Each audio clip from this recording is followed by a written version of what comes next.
കൊടുങ്കാറ്റിനെ അതിജീവിച്ചാണ് കപ്പൽ കരയ്ക്കടുപ്പിച്ചത്. കടലിൽ കാണാത്ത കാറ്റാണ് കരയിൽ നേരിട്ടത്. കടലിൽ ഉലയാത്തവൻ കരയിലും ഉലഞ്ഞില്ല. പട നയിച്ചവൻ തന്നെ നാടു നയിക്കും. പേര് വടശ്ശേരി ദാമോദരൻ സതീശൻ. 10 കൊല്ലം കാത്തിരുന്ന് കിട്ടിയതല്ലേ, പാളിപ്പോകരുത്, പാതി വഴിയിൽ വീണുപോകരുത്. തിരിഞ്ഞും മറിഞ്ഞും കൂടിയാലോചനയുടെ അവസാന കണിക വെച്ചും ചികഞ്ഞു നോക്കിയതാണ് ഹൈക്കമാൻഡ്.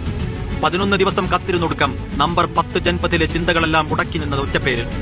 5 വർഷം മുമ്പ് 140 പേരുള്ള സഭയിലേക്ക് വെറും 21 പേരെയും കൊടുത്ത് പണിക്കയച്ചതാണ്. 5 വർഷം കഴിഞ്ഞ് ആഹ്ലാദ ചിത്തനായി സതീശൻ തിരിച്ചു വന്നു.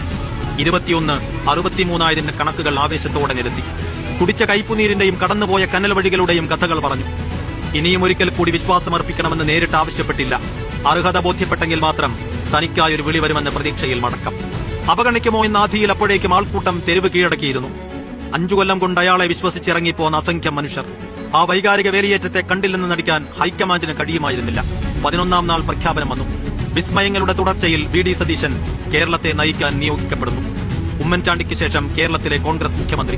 കെ.പി.സി.സി പ്രസിഡന്റായിട്ടില്ല, ഡി.സി.സി പ്രസിഡന്റുമായിട്ടില്ല, കെ.എസ്.യുവിന്റെയോ യൂത്ത് കോൺഗ്രസിന്റെയോ അമരത്തിരുന്നിട്ടില്ല. നെട്ടൂരുകാരൻ ആദ്യമായിട്ട് മന്ത്രിയാവുകയാണ്. അതാകട്ടെ മുഖ്യമന്ത്രിയും. കാത്തിരിപ്പിന്റെ നിരാശയും പരിഹാസങ്ങളും സ്വിച്ചിട്ട പോലെ ആഘോഷങ്ങൾക്ക് വഴിമാറുന്നു. തിങ്കളാഴ്ച കോൺഗ്രസുകാർക്ക് നല്ല ദിവസമാണ്. ജനമഹാസാഗരത്തിന്റെ നടുക്ക് സതീശൻ എഴുന്നേറ്റ് നിൽക്കും. നിയമം മൂലം സ്ഥാപിതമായ ഭാരതത്തിന്റെ ഭരണഘടനയോട് നിർവ്യാജമായ കൂറും സത്യസന്ധതയും പുലർത്തുമെന്നാണയിടും. പിണറായിക്ക് പകരം സതീശനെ വിശ്വസിച്ച ജനക്കൂട്ടത്തിലേക്ക് നമ്പർ 1 സ്റ്റേറ്റ് കാറിൽ നിന്ന് അയാൾ ഇറങ്ങി വരും. സതീശൻ ഒരു പക്ഷേ ഉമ്മൻചാണ്ടിയാകാൻ കഴിയില്ലായിരിക്കാം, എ.കെ. ആന്റണിയാകാനും കഴിയില്ലായിരിക്കാം. പക്ഷേ അയാൾ വി.ഡി. സതീശനായിരിക്കുന്നതുവരെ ജനം ഒപ്പമുണ്ടാകും. ആ വിശ്വാസം കാക്കാൻ വീടിക്കാലത്തിന് കഴിയട്ടെ എന്ന ആശംസകളോടെ